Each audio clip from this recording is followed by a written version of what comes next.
Chez Peugeot, on ne chôme pas. En effet, le constructeur au Lyon a lancé depuis 2012 la 108, la 208, la 2008, la 308, la 308 SW, le 4008.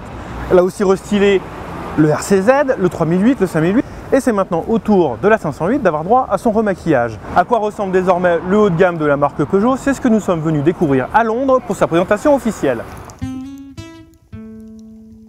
Et la tendance ces dernières années ne va plus vers les berlines de forme, disons, classique, mais plutôt vers les monospaces et autres SUV. Cela n'empêche pas la 508 de se vendre et de se vendre même plutôt bien, puisque rien que l'année dernière, elle s'est écoulée à 22 000 exemplaires, c'est-à-dire plus que la Citroën C5 et la Renault Laguna réunies.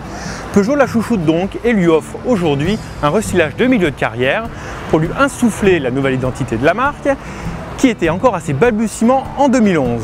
Et Peugeot n'y est pas allé avec le de la cuillère. On remarque en premier les feux qui sont 100% LED et qui intègrent maintenant cette petite encoche typique maintenant des Peugeot.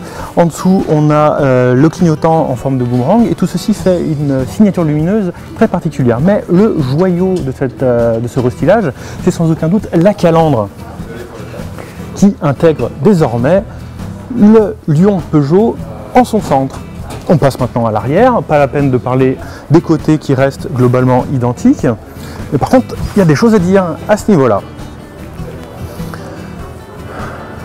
Les feux arrière qui ont maintenant 3 griffes, soulignent une partie un peu plus claire. La partie inférieure du pare-choc est aussi restylée. On peut dire vraiment que la berline a été profondément redessinée et c'est pas un petit restylage en fait. Il n'y a évidemment pas que la berline qui a été restylée, il y a aussi le break et la version hérissage. Suivez-moi. Ici, on a l'ahérissage qui partage évidemment les phares et la calandre, mais qui garde sa spécificité, c'est-à-dire les feux de jour sur 3 colonnes.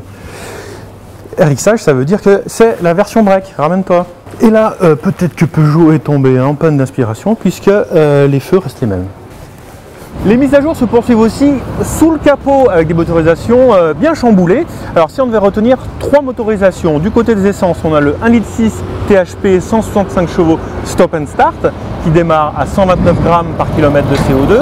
Et du côté des diesels, le 2 litres Blue HDI en 150 chevaux, boîte mécanique à 6 rapports et 105 grammes de CO2.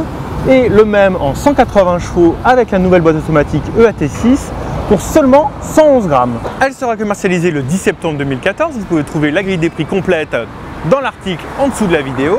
Et comme il s'agit là d'un restylage de milieu de vie, on peut s'attendre à un tout nouveau modèle à l'horizon 2017.